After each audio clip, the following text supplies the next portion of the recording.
Mencari Adama. Dewan Lemurian memutuskan untuk memberikan jeda setelah rentetan kejadian pada sesi pelajaran Wisnu yang diberikan kepada Arkitirema di ruang Gama. Setelah sesi itu, Darmina dan profiler lain beristirahat sejenak.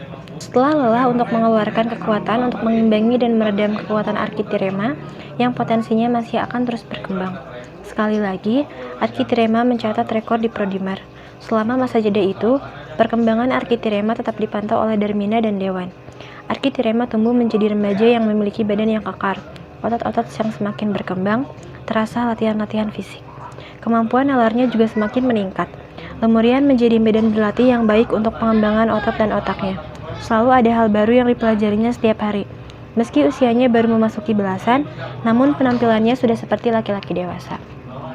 Sejak pelajaran Wisnu di ruang Gama, ia tak hentinya berpikir, apabila kekuatanku tak terkalahkan bangsa sendiri, apakah ada kekuatan lain yang lebih kuat dari kekuatanku? Ramidar mengadakan tentang Adama. Kekuatan Adama 100% kekuatan manusia. Kekuatanku masih belum menyamai itu. Aku harus menemui Bapak dari para manusia. Tetapi, kemana dahulu? Pemikiran tentang Adama terus-menerus mengganggu kepalanya. Tidak seorang pun di Lemurian yang dapat memberikan informasi tentang Adama. Tidak tahan dengan rasa penasaran yang terus menghantuinya, Arkitirema memutuskan untuk melakukan pencarian. Arkitirema tidak pernah diam di suatu tempat. Ia terus bergerak, dan bergerak, mencari informasi tentang hal apapun yang dapat mengantarkannya bertemu dengan Adama. Sampai akhirnya ia berada pada salah satu barko. Diperhatikannya artefak atau tulisan-tulisan di sekitar barko. Umumnya mereka berisi informasi mengenai jarak, arah, dan tujuan dari barko-barko. Ia pun mempelajari artefak-artefak di sekitar barko lainnya. Arkitirema tertarik pada suatu barko yang menuju ke arah Zudra. Di sana disebutkan barko Zudra adalah jembatan menuju barko-barko lain yang tidak pernah dikunjungi oleh bangsa Lemurian. Arkitirema berpikir, apabila mengikuti barko-barko ini melalui barko Zudra, maka besar kemungkinan aku akan mendapat mengunjungi planet-planet yang belum disinggahi sebelumnya oleh bangsa Lemurian. Di sanalah misteri ini mungkin bisa dipecahkan. Benaknya dipenuhi dengan keinginan dan rasa penasaran terhadap kekuatan Adama. Aku harus bertemu dengan Adama. Aku harus menemukan beliau untuk menguji seperti apa kekuatan manusia yang memiliki penguasaan energi 100%, seperti yang dikatakan oleh Ramidar. Padahal aku adalah Lemurian yang tidak terkalahkan di bangsaku sendiri. Jika bertemu Adama, aku bisa mengukur seperti apa kekuatan manusia yang lebih tinggi dari aku. Ia menemui kedua orang tuanya, Aba dan Ama. An memohon izin untuk mencari bapak kita, Adama, ucap Arkitirema begitu bertemu dengan Amnaruta dan Brinira. Amnaruta dan Brinira saling memandang. Keduanya menunjukkan ekspresi kebingungan mendengar permintaan anaknya yang masih belia. Sejak dilahirkan, Arkitirema memang selalu membuat kehebohan. Tindakannya selalu di luar kebiasaan anak Lemurian pada umumnya. Mereka memutuskan untuk menyerahkan persoalan ini kepada Dewan. Amnaruta memandang Arkitirema. Baiklah, Aba dan Ama akan meminta pendapat dari para anggota Dewan Lemurian untuk mengizinkan atau tidak permintaanmu. Ia pun memanggil probe dan menghubungi seluruh anggota Dewan. Informasi segera terpancar ke seluruh anggota Dewan yang segera mengadakan musyawarah dan memanggil Arkitirema. Amnaruta dan Brinira datang mendampingi Arkitirema menghadap Dewan. Seperti biasa, Ramidar memimpin musyawarah Dewan. Arkitirema berdiri tegap memandang lurus pada Ramidar. Setelah sebelumnya memberikan salam kepada anggota Dewan lainnya, untuk seseorang yang masih belia, bicaranya singkat dan lugas. Suaranya menunjukkan kebulatan tekad. An menghadap Dewan untuk meminta izin mencari bapak kita, Adama. An sudah memiliki data dan informasi yang cukup, hasil penelitian selama 3 hari. Wajah Ramidar sedikit mendelik mendengar niatan Arkitirema. Ia belum melontarkan komentar apapun. Matanya tetap memperhatikan Arkitirema, menunggu penjelasan lebih lanjut. Arkitirema tetap berdiri dengan tenang dan penuh keyakinan. Ramidar memandang berkeliling kepada anggota Dewan yang memberikan isyarat tanda persetujuan mereka atas permintaan Arkitirema. Namun, ia tertarik dengan apa yang akan dilakukan Arkitirema untuk mencari Adama. Belum seorang pun dari mereka yang berhasil bertemu dengan Adama. Ramidar bertanya kepada Arkitirema, Zena Amnaruta, apa yang pertama kali akan kau lakukan? Arkitirema menjawab singkat, mencari. Ramidar bertanya kembali, setelah itu? Arkitirema lagi-lagi menjawab singkat, mencari. Ramidar terdiam sejenak. Ia memperjelas pertanyaannya. Setelah pencarianmu itu terpenuhi dan tercapai, apa yang akan kau lakukan selanjutnya?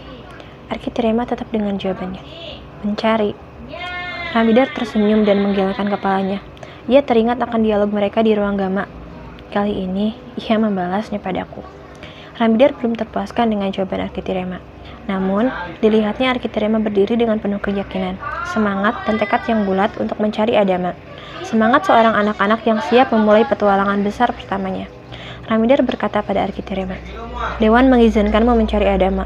Bawalah satu probu untuk mengiringi perjalananmu, Zena Amnaruta. Probu itu diberikan agar Dewan dapat mengetahui perjalananmu." Ramidar berdiri menghampiri Arkitirema. Tangannya meraih benda yang selalu tersimpan dengan rapi di balik jubahnya.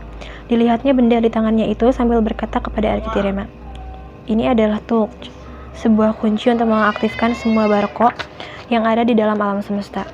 Kau bisa kembali dan bisa pergi sesuka hatimu dengan Tulch ini. Jangan sampai Tulch ini hilang. Bila hilang, engkau akan terpenjara di tempat di mana terakhir engkau pergi." Arkitirema memperhatikan Tulch yang dipegang Ramidar itu dengan seksama. Ramidar melanjutkan, "Tulch ini hanya ada 3, satu di bangsa Lemurian, satu di bangsa Mosram, dan satu dipegang oleh Adama. Nah, cara menggunakannya adalah dengan menempelkan Tulch ini pada satu bagian di barco, yang menunjukkan bagian untuk pergi atau bagian untuk pulang. Semua akan presisi di sana. Sekarang cobalah." Diberikannya Tulch itu kepada Arkitirema yang menerimanya sambil tersenyum. "Nuhun, saya berangkat sekarang," ujarnya singkat. Arkitirema pamit kepada orang tuanya dan bergegas menuju Barco Zudra. Ia mengunduh informasi yang pernah dia terima saat Mortaprabina tentang Barco. Dalam hitungan sepersekian detik, informasi tentang Barco muncul di benaknya. Setiap Barco memiliki tujuan masing-masing, diprogram berdasarkan transmitter dan receiver khusus. Satu Barco tidak bisa diprogram untuk berlainan arah. Barco Zudra mengarah kepada planet Zudra. Planet Zudra terletak di tata surya Buinura. Sayangnya, gugusan bintangnya masih belum diberi nama, walaupun sudah dipetakan dalam peta galaksi. Ia menempelkan Tulch pada Barco Zudra sesuai petunjuk Ramidar. Barco itu bereaksi. Lingkaran besar di sekeliling Barco berputar. Suara derikan pergerakan Barco terdengar ketika benda bulat besar itu membuka jalan pintas antar planet dan antar galaksi. Arkitirema melangkahkan kakinya ke Barco. Tujuannya sudah pasti, planet Zudra. Dalam sekejap, ia keluar dari Barco Zudra. Planet Zudra masih kosong walaupun ukurannya lebih besar dari planet Lemurian. Atmosfernya sesuai bagi ras manusia untuk hidup. Semua tatanan di planet Zudra sama dengan di bumi. Namun, bangsa Lemurian tidak menyukai planet ini. Mereka menjatuhkan pilihan kepada planet Lemurian sebagai tempat eksodus mereka nanti dari Earth Gruma. Planet Lemurian sudah siap pakai dengan berbagai macam fasilitas yang biasa mereka pergunakan sehari-hari. Arkitirema tidak membuang waktu. Ia mengeksplorasi planet Zudra. Di tengah-tengah planet itu, ia menemukan Barco lain. Dilihatnya Barco itu ternyata mengarah ke planet Trabix yang terletak di gugusan Terozum. Di tiap Barco terdapat peta berbentuk holografik untuk mencari Barco selanjutnya. Peta itu yang bisa diakses kapan saja selama mesin tersebut masih dalam keadaan baik. Barco tidak perlu perawatan berkala karena didesain sangat kuat dan tahan terhadap berbagai macam cuaca atau kondisi ekstrim apapun, termasuk di kedalaman laut. Arkitirema menekan salah satu tombol Barco yang langsung mengeluarkan informasi holografik. Jarak antara Barco Zudra yang ada di planet Zudra dengan Barco Trabix sekitar 100 km. Kedua Barco itu sengaja dipisahkan untuk mencari sudut atau titik yang tepat ke arah planet yang dikehendaki. Arkitirema berjalan mencari Barco Trabix. Dipandangnya arah Barco Trabix dari Barco Zudra. Letaknya tidak jauh. Aku tidak perlu terburu-buru mencarinya. Ia pun berjalan dengan santai dan menemukannya dalam waktu kurang dari 5 menit. Tulch kembali digunakan untuk mengaktifkan Barco Trabix. Arkitirema baru saja hendak melangkahkan kakinya. Ketika tiba-tiba muncul holografik yang berisi peringatan, langkahnya terhenti. Dibacanya peringatan itu. "Barco ini menuju tempat berbahaya. Jangan meneruskan perjalanan." Rasa penasaran semakin muncul membaca peringatan itu. Bahaya seperti apa yang akan dihadapi? Bukankah hidup itu adalah kumpulan pengalaman berbahaya yang akan dijadikan pelajaran untuk kehidupan yang selanjutnya? Bukankah bahaya itu hanya masalah selera? Tiap orang punya kadar bahaya yang berbeda-beda. Arkitirema tetap melanjutkan langkahnya memasuki Barco. Perjalanan kali ini agak sedikit lama dari sebelumnya. Sepanjang jalan, Arkitirema merasakan sentakan-sentakan dan sendatan kecil. Ia tetap tenang. Sebaliknya, ia justru semakin penasaran terhadap apa yang dihadapinya di ujung Barco. Ketika keluar di planet Trabix, ternyata planet ini tidak sesubur planet Zudra. Berantakan, pohon-pohon besar tumbang, ranting dan daunnya berserakan di mana-mana. Ribuan jejak-jejak kaki yang aneh tercetak di tanah. Apa yang terjadi dengan planet ini? Masih penuh tanda-tanda yang belum terjawab.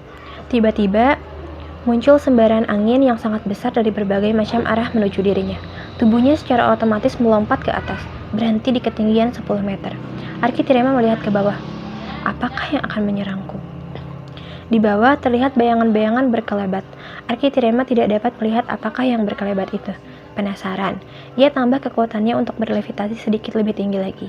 Badannya dipertahankan secara stabil di ketinggian. Matanya masih memandang ke bawah. Kali ini, ia menajamkan matanya dengan menyalurkan energi ke visual cortex. Akhirnya, bayangan berkelebat itu dapat terlihat. Ratusan makhluk-makhluk berbentuk manusia raksasa bergerombol di bawah menatap dirinya. Mereka berwajah menyeramkan, memiliki 6 tangan dan bergigi tajam-tajam. Mereka memandangi Arkitirema dengan pandangan penuh rasa lapar, seperti seonggok daging yang siap disantap beramai-ramai. Namun, melihat Arkitirema yang melayang di ketinggian lebih dari 10 meter, pandangan lapar mereka lebih didominasi rasa heran. Salah satu dari mereka yang paling besar mengaum sangat keras. Aumannya tidak seperti auman harimau, lebih mirip auman kera yang sangat besar dengan volume yang 10 kali lipat dikeraskan. Arkitirema melihat 3 lapisan gigi mereka yang semuanya tajam-tajam.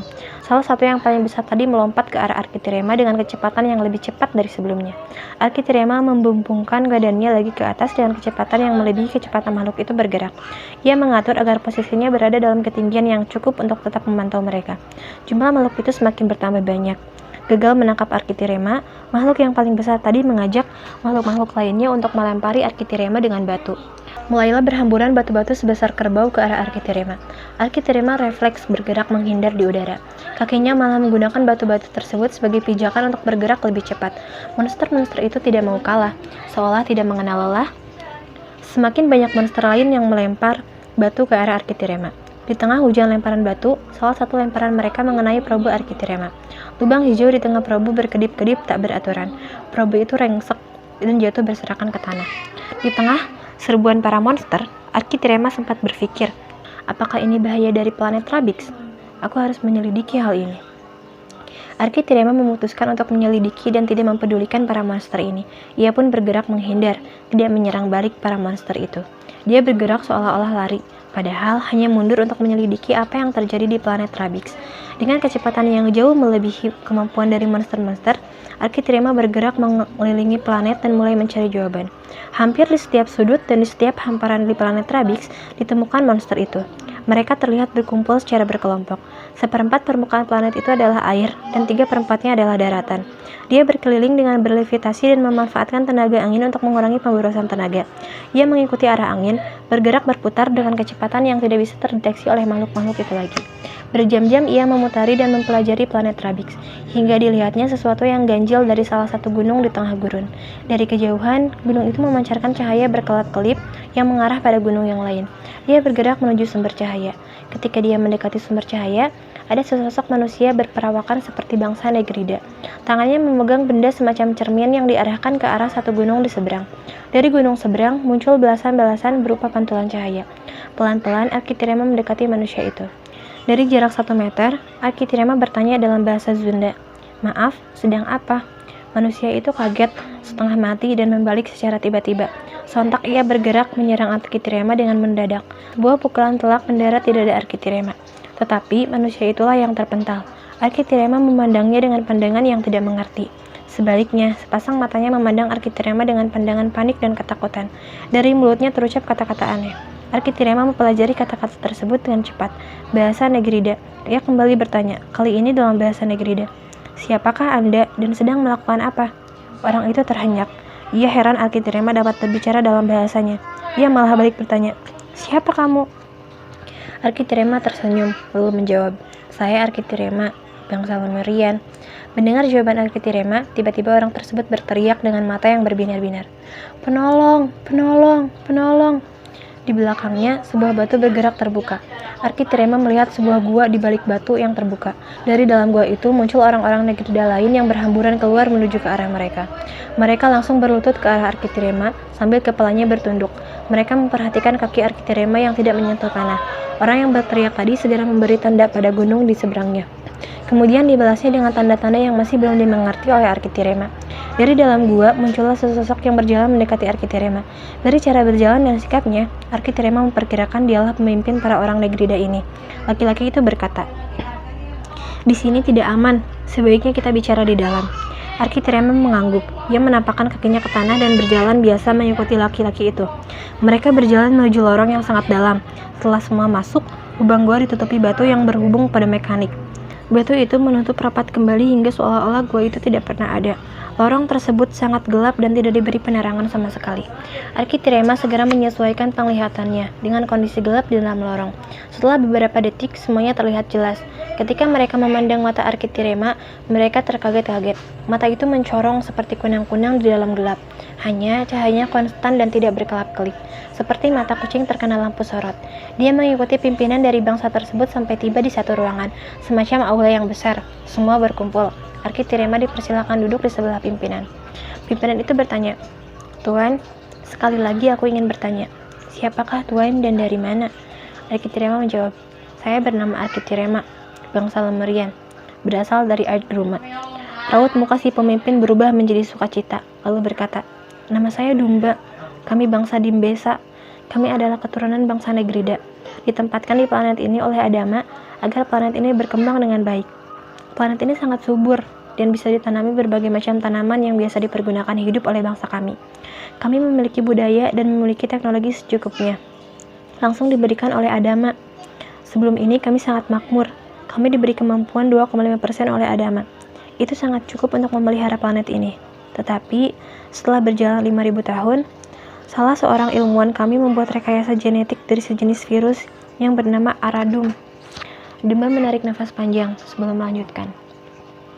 "Tujuannya adalah untuk membuat dan mengembangkan kekuatan kami menjadi jauh lebih besar. Pimpinan bangsa kami sebelumnya memiliki cita-cita yang sangat besar, membuat bangsa kami menjadi bangsa yang sangat kuat, perkasa, cerdas, dan jauh lebih mampu dalam menghadapi alam. Virus Aradum dipadukan dengan serangga planet Rabix yang bernama Gilgasar, sejenis serangga yang berbentuk lebah sebesar 50 cm. Ilmuwan itu bernama Mumbedi. Dia adalah orang yang tercerdas di antara kami." Arkitirema memotong pembicaraannya. "Sudah berapa generasi bangsa ini?" Dijawab oleh Dumba. "Kami di sini sudah 55 generasi. Pertumbuhan kami sangat cepat. Sekarang sudah mencapai jutaan. Tetapi sebagian besar malah rusak, seperti monster-monster yang Anda lihat tadi." Arkitirema kembali memotong. "Bagaimana itu bisa terjadi?" Dumba menjawab. "Mumbedi, ilmuwan kami yang cerdas itu menggunakan kombinasi Aradum dan genetik Gilgasar menjadi sebuah serum yang mampu membuat kekuatan menjadi hebat. Percobaan-percobaannya membuktikan keberhasilannya. Terbukti binatang menjadi kuat. Setelah dicoba kepada manusia, kekuatannya menjadi ratusan kali lipat. Kalau di Ardgruma, sebanding dengan 10 gajah. Lompatan-lompatan menjadi sangat jauh dan sangat cepat." Dumba melanjutkan sambil memandangi tubuh Arkitirema yang kekar. "Tetapi, waktu itu kami masih tidak tahu efek dari serum. Melihat keberhasilannya, sebagian besar dari penduduk kami menggunakan serum tersebut. Pikiran menjadi lebih tajam, berpikir menjadi lebih mudah, kekuatan meningkat, kecepatan luar biasa, badan menjadi kekar. Siapa yang tidak mau?" Arkitirema tersenyum dan memperhatikan tubuhnya. Di mata Dumba, tubuhnya memang kekar, padahal untuk ukuran Lemurian, dia masih kanak-kanak. Dumba meneruskan, "Tetapi setelah serum dipakai selama 10 tahun, mulai terlihat gejala-gejala aneh di pemakainya. Dimulai dari tumbuh gigi yang baru, kemudian rahang membesar, dan dari mulutnya mulai banyak lendir yang berbau asam. Lalu, mulai telinga jadi memanjang. Sifat mulai lebih agresif dari sebelumnya. Tidak mau makan sayur, maunya daging mentah. Semakin lama, hewan-hewan di planet kami semakin berkurang. Mereka paling suka memakan hewan yang sedang hamil. Sebagian kecil dari kami tidak tertarik untuk menggunakan serum tersebut karena tidak memiliki biaya. Serum tersebut sangat mahal sekali dijual. Tetapi, yang tidak menggunakan inilah yang selamat. Semakin lama, tubuh mereka semakin berubah. Dimulai dari munculnya tonjolan-tonjolan di punggung mereka. Lalu tonjolan tersebut semakin memanjang dan berubah menjadi tangan-tangan baru yang berjumlah 6, digabungkan dengan tangannya yang lama." Hening sesaat. Dumba membayangkan mereka yang meminum serum dan berubah menjadi ganas. Ia melanjutkan. "Dan mereka semakin tidak terkontrol. Akhirnya, mulailah memakan manusia dan sesama mereka. Hal tersebut berlangsung selama 10 generasi sampai sekarang. Salah seorang dari kami menjadi penasehat pimpinan sebelumnya, meramalkan akan muncul seseorang penolong yang ciri-cirinya seperti Anda, berwajah seperti anak kecil dan tidak menyentuh tanah." Arkitirema berpikir memang aku masih anak kecil. Dumba meneruskan, "Melihat Anda, saya dan seluruh bangsa Dimbesa sangat berbesar hati. Tuan penolong kami sudah muncul." Mendengar cerita Dumba tentang penolong, Arkitirema berkata, Terus terang, saya tidak tahu harus bagaimana menolong bangsa Anda, tapi saya akan mencoba sekuat tenaga, dengan berbagai macam kemampuan yang saya miliki, untuk menyelesaikan masalah ini. Yang pertama kali saya ingin cari adalah laboratorium di mana serum tersebut ditemukan.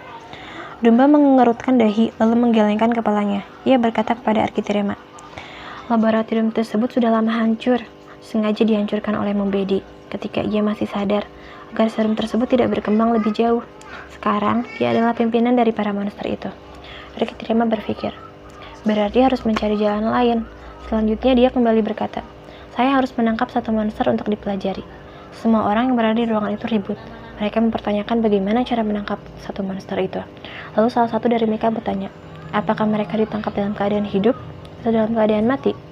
Arkitirema menjawab, menangkap mereka, mau tidak mau harus dalam keadaan hidup. Terdengar suara yang semakin riuh rendah di ruangan itu. Mereka membahas bagaimana menangkap monster tersebut hidup-hidup. Selama ini merekalah yang diburu, bukan mereka yang memburu. Akhirnya Arkitirema menenangkan mereka dengan berkata, serahkanlah pada saya, biar kita lihat. Mudah-mudahan kekuatan saya mencukupi untuk menangkap mereka. Arkitirema mengadarkan pandangannya ke sekeliling gua. Dilihatnya banyak sekali lumut-lumut dan jamur-jamur. Sepertinya lumut dan jamur itu mereka kembangkan. Dia bertanya, apakah tanaman ini dikembangkan untuk makan sehari-hari? Domba menjawab, betul. Kami tidak bisa memelihara ternak dan kami kehabisan bahan makanan ternak. Selama ini kami memakan jamur dan lumut-lumut untuk mempertahankan hidup selama 10 generasi. Akhirnya kami kekurangan gizi karena jamur-jamur yang lain beracun dan tidak bisa dikembangkan di bawah tanah seperti ini. Arkitirema beranjak dari duduknya. Ia berdiri dan mulai mengambang, lalu memancarkan auranya secara kuat yang berwarna kebiru-biruan. Gua menjadi terang benderang dengan nuansa kebiruan. Sengaja ia melakukan itu untuk meyakinkan semuanya bahwa dia mampu menyelesaikan masalah. Di luar dugaan, mereka semua bersujud kepada Arkitirema. Tidak setuju dengan sikap mereka, ia berkata, jangan sujud kepadaku, sujudlah kepada Sang Pencipta. Duduklah setara denganku, sesama makhluk Sang Pencipta. Tidak ada yang harus disembah. Tanpa bisa diikuti oleh mata mereka, Arkitirema bergerak keluar gua. Sampai di pintu gua, ia teringat sesuatu. Ia lupa bahwa ia tidak memperhatikan cara bagaimana membuka penutup gua tersebut. Dengan muka yang sedikit malu, dia balik lagi dan bertanya, maaf, tolong bukakan pintu guanya. Salah satu penjaga gua dengan tergopoh-gopoh membukakan pintu gua. Ternyata mekaniknya ada di sebelah tempat duduk Arkitirema. Kembali dia bergerak dengan cepat dan keluar gua. Secara otomatis gua itu tertutup. Di luar gua, Arkitirema mulai melayangkan pandangannya ke setiap penjuru. Didapati ada satu monster sedang bergerak mengais-ngais tanah, mencari makanan. Didekatinya monster tersebut sambil disentuh telinganya dan berkata, "Hei!" Monster itu kaget. Ia membalik secara cepat dan menyerang sambil berteriak menyeramkan. Arkitirema mengelak dengan cepat. Ia membiarkan monster itu menyerang dirinya secara bermabuk buta, tanpa menangkis sekalipun. Ia ingin mengukur kemampuan makhluk tersebut dalam hal kecepatan. Ternyata kecepatannya memang luar biasa. Setiap gerakannya lebih cepat dari suara. Wajar apabila bangsa Dembesa tidak bisa melawan. Satu monster saja tidak akan bisa terlawan oleh ribuan orang mereka. Setelah puas mengelak dan mengukur kecepatannya, ia mulai mengukur tenaga para monster. Ditangkisnya cakaran dari salah satu monster itu. Ia kerahkan 10% dari tenaganya. Sang monster terpental, tetapi Arkitirema pun terpelanting. Monster itu tertegun sejenak dan kembali menyerang. Arkitirema sudah siap dengan posisinya. Melihat serangan monster, ia tambah tenaganya menjadi 15%. Monster itu terpental-pental dan terpelanting. Sebaliknya, Arkitirema tidak bergeming sedikit pun. Teriakan monster tersebut mengundang monster-monster yang lain, terutama pimpinannya.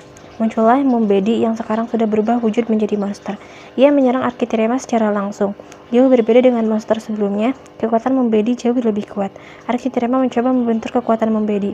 Menghadapi kekuatan Mumbedi yang besar, badannya bergetar. Tetapi Mumbedi malah terpental. Arkitirema terpaksa menambah kekuatannya lagi menjadi 17%.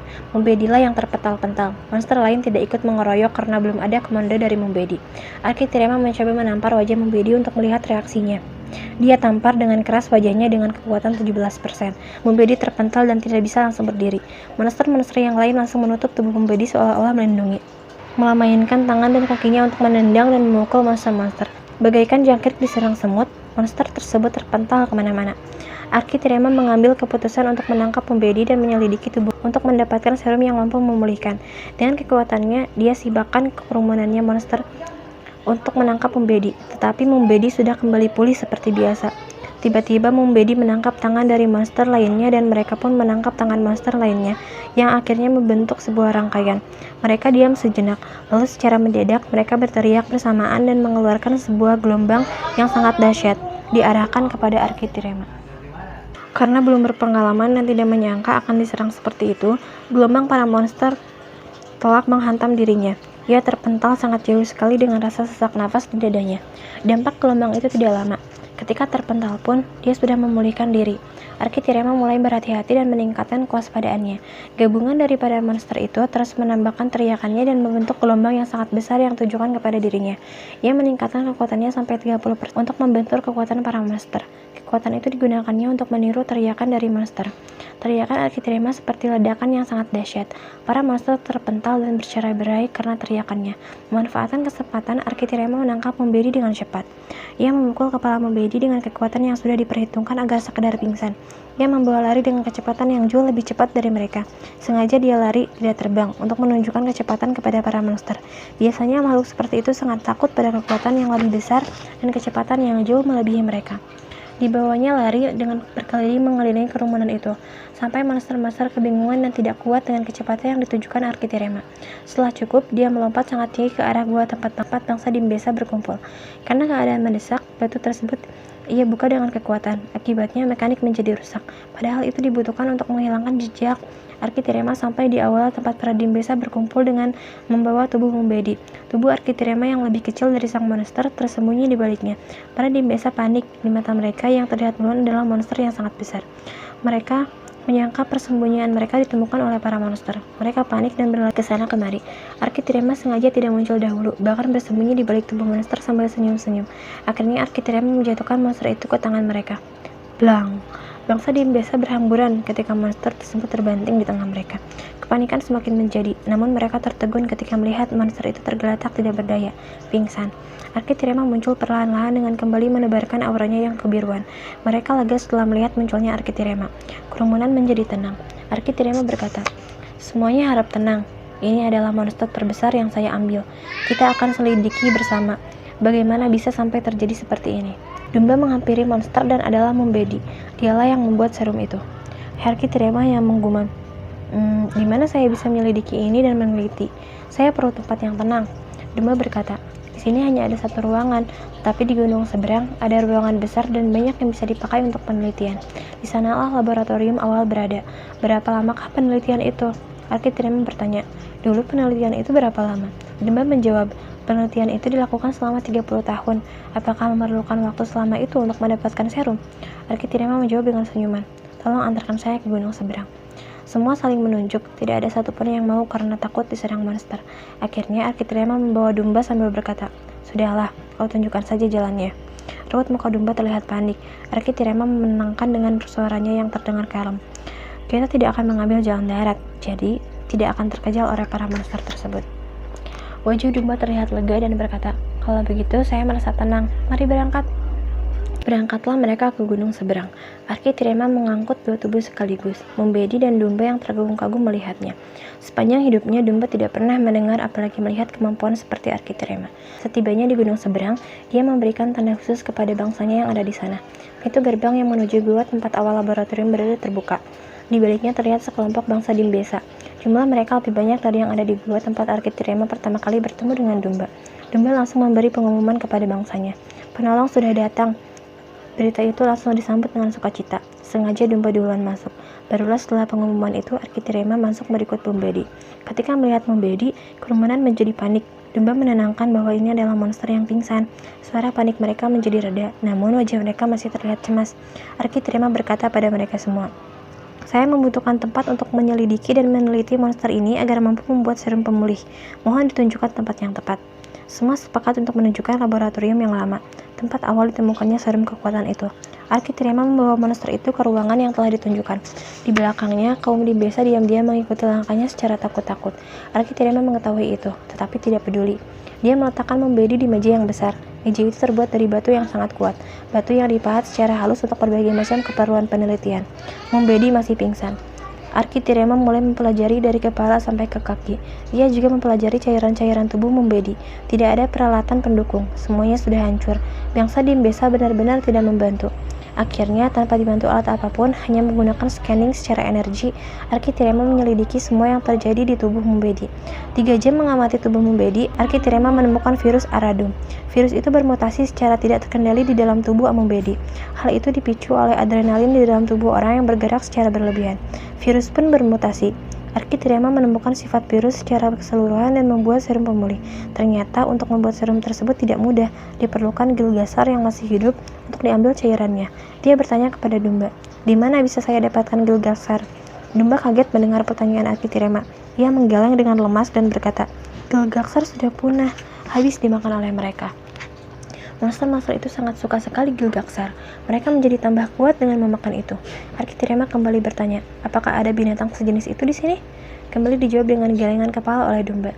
Semua binatang habis dimakan oleh mereka, binatang yang besar maupun yang kecil. Arkitirema berpikir keras, berarti aku tidak bisa menggunakan Gilgasar sebagai bahan rujukan untuk membuat serum pemulih. Ia kembali bertanya pada Dumba, makanan apakah yang tidak disukai oleh mereka? Dumba berpikir sejenak, berusaha mengingat-ingat. Ia menjawab, jamur-jamur dan lumut inilah yang paling mereka tidak suka. Pernah suatu ketika saya melihat mereka mencoba memakan jamur ini. Tubuh mereka berguling-guling seperti kepanasan. Tetapi itu tidak berjalan lama, hanya 5-6 menit. Mereka kembali pulih dan memberitahu rekan-rekannya untuk tidak memakan jamur ini. Setelah lama berpikir, lalu Arkitirema mengambil jamur tersebut dan mencoba memakannya pada Mumbedi. Dia peras dulu jamur tersebut sampai cairannya menetes pada mulut Mumbedi. Beberapa saat kemudian, terlihat tubuh Mumbedi kejang-kejang dan sadar dari pingsan. Matanya melotot, merah. Untunglah, badannya tidak digerakkan, ia hanya mampu berteriak-teriak dan kejang-kejang. Arkitirema membiarkannya selama beberapa menit sambil mempelajari reaksi yang terjadi di tubuhnya. Tubuh Mumbedi memperlihatkan reaksi dari virus Aradum. Virus-virus bergerak lebih liar, lalu diam, mati. Tetapi adrenalin Mumbedi meningkat secara cepat, merangsang virus untuk meregenerasi. Arkitirema berpikir, apabila cairan jamur ini diproduksi banyak dan adrenalin diblokir, maka virus akan mati secara permanen. Dia bertanya kepada Dumba, berapa banyak kita memiliki persediaan jamur ini? Dumba menjawab, banyak sekali, karena tanaman ini tidak pernah diganggu oleh monster-monster itu. Arkitirema berkata, kalau begitu, saya harus kumpulkan semua jamur itu di sini untuk diambil airnya dan dibuat serum pemulih. Mulailah pengumpulan jamur dilakukan. Arkitirema mulai memasukkan cairan jamur dan jumlah lebih banyak kepada Mumbedi, lalu memblokir adrenalin yang ada di tubuh monster itu. Mumbedi memberikan reaksi, persis seperti perkiraannya. Mumbedi mengamuk, ia ditahan oleh Arkitirema yang juga menahan pergerakan adrenalinnya. 5 menit kemudian, Mumbedi mulai tenang. Virus itu mati di dalam tubuh Mumbedi tanpa mampu meregenerasi atau kekurangan adrenalin. Kesadaran Mumbedi mulai muncul. Ia bertanya dengan pertanyaan standar khas orang yang baru saja sadar dari kegelapan. Oh, di mana aku? Apa yang terjadi? Dumba dengan takut-takut menjawab, ini di gua. Kamu sudah sadar? Mumbedi menjawab, apa yang terjadi? Dumba menjelaskan dan menceritakan kejadian dari awal hingga akhir. Mumbedi mendengarkan, raut mukanya memperlihatkan ekspresi sedih tertahan. Arkitirema hanya mendengarkan tanpa berkomentar. Wujud Mumbedi masih berupa monster, tetapi dengan nada suara yang sudah normal seperti Dumba. Tepatnya monster insyaf. Bangsa desa yang ada di gua mengerumuni Mumbedi dengan rasa ingin tahu yang tinggi. Arkitirema menyuruh mereka semua duduk agar tidak mengganggu penglihatan dan dapat Mumbedi melihat mereka. Lalu Mumbedi berkata kepada mereka, ini adalah perjalanan hidup untuk kita, terutama saya, untuk tidak menjadi tamak, untuk tidak menjadi sombong, untuk menerima apa yang tercipta berikan pada kita. Sekarang, saya akan bantu beliau untuk membuat serum pemulih yang lebih banyak lagi. Matanya tertuju kepada Arkitirema. Mumbedi turun dari meja. Tiba-tiba ia terjatuh, kakinya tidak bisa berdiri. Arkitirema membantunya berdiri. Mumbedi mengajak Arkitirema ke sebuah dinding. Sepintas, dinding itu terlihat sama seperti yang lain. Mumbedi berkata kepada Arkitirema, tolong kau hancurkan dinding ini. Arkitirema menghancurkan dinding itu dengan 1 kali pukulan. Blar, semua terbelalak melihat kekuatan seperti itu. Pukulannya tidak bisa menyentuh dinding. Ia menghancurkan dinding itu dari jarak 2-3 meter. Setelah dinding itu terbuka, kembali orang-orang terbelalak. Di baliknya terdapat ruangan rahasia berisi peralatan penelitian lengkap, sengaja disembunyikan dan ditutupi oleh Mumbedi. Apabila terjadi situasi seperti ini, di mana muncul sang penolong dan membutuhkan perlengkapan yang lebih baik, mulailah semua gotong royong untuk membuat serum pemulih. Berangsur-angsur tubuh Mumbedi kembali pada asalnya. Serum pemulih digabung menjadi serum pemblokir adrenalin sehingga menjadi lebih praktis. Masalah yang muncul berikutnya adalah bagaimana menyebarkan dan menyuntikkan serum pemulih kepada para monster itu. Akhirnya kembalilah Arkitirema menjadi repot. Mereka berkata kepada Arkitirema, Mohon maaf, kami menyusahkan Anda lagi, karena kami tidak memiliki kemampuan seperti Anda. Kami sekali lagi memohon pertolongan untuk menyebarkan serum ini dan menyuntikannya kepada saudara-saudara kami yang sekarang sedang sakit. Arkitirema garuk-garuk kepala. Namun, ia menyanggupi untuk menyebarkan serum tersebut ke seluruh planet ini yang besarnya 10 kali Ardgruma. Arkitirema tidak kekurangan akal. Dengan kekuatannya, ia mengumpulkan semua awan yang ada di planet itu untuk diarahkan pada satu wilayah atau lokasi yang diperkirakan banyak dihuni para monster. Dia menguapkan serum tersebut untuk digabungkan dengan awan dan kemudian menjadi hujan serum. Mau tidak mau, apabila monster tersebut kebasahan, pasti terminum. Ia melakukannya selama berulang-ulang dengan tempat yang berbeda selama 4 hari 4 malam, tanpa henti. Setelah semuanya selesai, mulailah bangsa Dimbesa bergerak menyebar untuk membantu saudara-saudaranya yang sakit sekaligus membantu masa pemulihannya. Setelah mengeluarkan tenaga sekian banyak, Arkitirema kelaparan. Makanan yang tersedia hanya jamur itu. Ia memakannya dengan terpaksa, rasanya tidak enak. Kemudian, dia membantu bangsa Dimbesa agar mempercepat proses pemulihan. Dalam waktu 1 minggu, semuanya sudah pulih kembali menjadi biasanya. Bangsa Dimbesa sangat bersukacita dan berterima kasih kepada Arkitirema. Ia merasa sudah waktunya untuk melanjutkan perjalanan mencari Adama dan bertanya kepada Dumba, "Di mana ada Barco yang lain?" Dumba menjawab, "Kira-kira 10 km dari sini. Mari aku antar." Semua mengantarkan Arkitirema ke Barco. Mereka berjalan kaki beriring-iringan mengantarkan Arkitirema dalam rombongan yang panjang. Arkitirema menggunakan kekuatannya untuk bergerak sangat cepat. Ia ikut pula berjalan kaki bersama mereka. Sepanjang perjalanan, tidak henti-hentinya mereka memuji-muji Arkitirema. Hal itu membuatnya merasa risih dan tidak enak. Ketika sampai tujuan, Arkitirema berkata kepada mereka, "Ini adalah hal yang wajar. Saya mampu, saya berbuat, saya selesaikan. Dan mungkin di masa depan Anda mampu, Anda berbuat, dan Anda selesaikan. Saya mohon diri." Lalu Arkitirema menggunakan touch pada Barco yang di depannya. Terbukalah gerbang menuju tempat lain. Setelah melambaikan tangan, dia memasuki Barco, menghilang. Seluruh bangsa Dimbesa berlutut ke arah Barco. Beberapa jam kemudian, mereka kembali lagi ke tempat masing-masing.